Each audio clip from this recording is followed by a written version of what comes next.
This is Bill Newman, WHMP. Welcome to NPR, Northampton Poetry Radio with erstwhile Poet Laureate Rich Michelson. Actually, you have erstwhile Poet Laureate, but you have Poets Laureate. I am here with the current Northampton Poet Laureate, Karen Skolfield. Right, one erstwhile, one current. We're trying to be really specific here with our language. I'm being noticed each time I come. I sit further, closer to the door. I'm being pushed out of the room. Never. So this is really an exciting day, and I'm thrilled to be here with Karen. You know, we were talking earlier how we have local poets, and, you know, people think, oh, local versus nationally known. Well, this is a case where we have a local poet who has just published a book with Norton that is getting a lot of national attention, and it's great. Couldn't happen to a nicer person to see you expand beyond the confines of the Valley. This is a book called Battle Dress. It is just published. Your inaugural reading is tomorrow, Correct. Tuesday, at October 29th at 6 p.m. at the Goodwin Room at the Jones Library. Yes. And if you can't make that, you can make that. But if you can't make that, I encourage you. Just very quickly, let me say also on November 8th at 7 p.m., you will also be reading, that's your Northampton book launch. That's right. With Perugia Press at the Northampton Center for the Arts. And further down the road, you'll also be at the Straw Dog reading series and the Collected Poets reading series, the first in Northampton, the second in Shelburne. Yes. Lots going on. Karen, congratulations. Thank you so much. This is a book called Battle Dress, and it really is thematic about your time in the military. Tell us a little bit about when, what, and how that came to be, because your first book, which, by the way, won the 2014 Penn New England Award in Poetry. This won the Bernard Women Poets Prize, Yes. Which is an incredible thing. Thank you. So your first book really was more nature-based with a couple of military poems? I think that's probably true. I always write about my kids a lot. The poor things get dragged into my poetry fairly often. But as it turns out, even when I'm writing about the military in this book, that they appear as well, because they are, they have lived now in a time where we have always been at war in their entire lifetimes, and so it becomes part of their narrative as well. Where were you? Where and when were you in the service? About 1 million years ago, I served. It was in the late 80s, early 90s. I served 2 enlistments, 7 years in the Army, and I got as high as buck sergeant. And I was a photojournalist, so that's definitely nobody was firing rounds at me, and I never fired rounds at somebody. So while you were shooting, it was not bullets. That's right. I did shoot nice. a lot of pictures.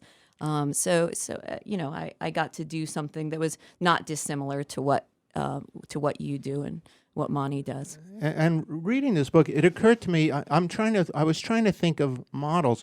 We have a lot of male poets Yes. who write poems about being in the service. You have a couple of them on your back cover. Brian Turner, who wrote Here Bullet, a wonderful book, Bruce Wagle.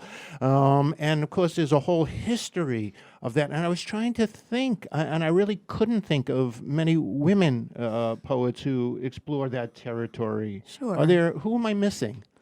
So you're not missing anyone who is writing entire book length works. But I certainly think that in the coming years, you're going to see a lot more of it. The number of women in the military is going up. And with that, the chance that one or more of them will become poets or, writing poetry already is going to increase as well. So you're a groundbreaker here.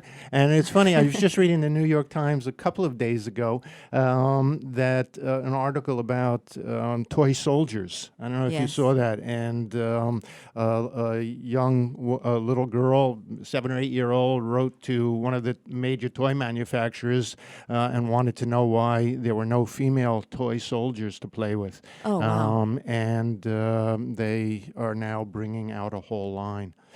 So let's give people a teaser. Okay. How about a poem? Sounds good. So, one of the things that is a fun connection to the civilian world is the food. The Army has these MREs, which are meals ready to eat. And so I thought I would read my ode to meals ready to eat.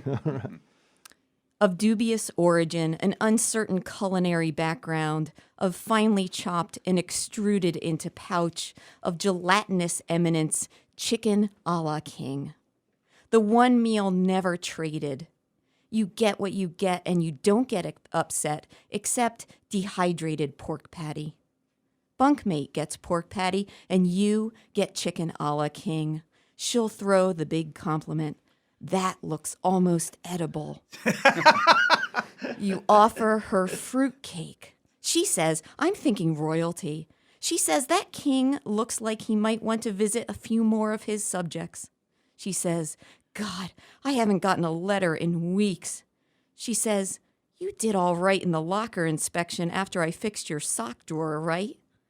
The king's primacy of noodles, blocky and proud, pinkish. The divine right of salt.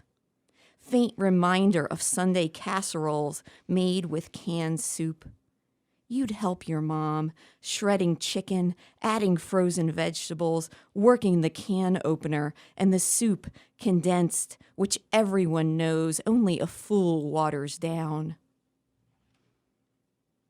You are listening to NPR, Northampton Poetry Radio, the Bill Newman Show. My guest, this is Rich Michelson. My guest today is Karen Skolfield, who is reading from her incredible new book, Battle Dress. Tomorrow night on Tuesday at the Goodwin Room in the Jones Library at 6 p.m. Really don't miss it. This is an amazing book. It's funny, it's poignant, it's serious. All the strands come together. It's you love language. A lot of these poems play with the origin of various words, and that's a way to bring you into language. You talk a lot about the military manuals. Yes. It's an incredible book, Karen. It's an achievement. We're thrilled to have it. Again, Jones Library, tomorrow night in Amherst, Massachusetts, and on November 8th in Northampton Center for the Arts at 7 p.m. is the Northampton Book Launch. Incredible to have you here. Thank you. Thank you both. Poets Laureate, all. Thank you, Rich. Thank you, Karen.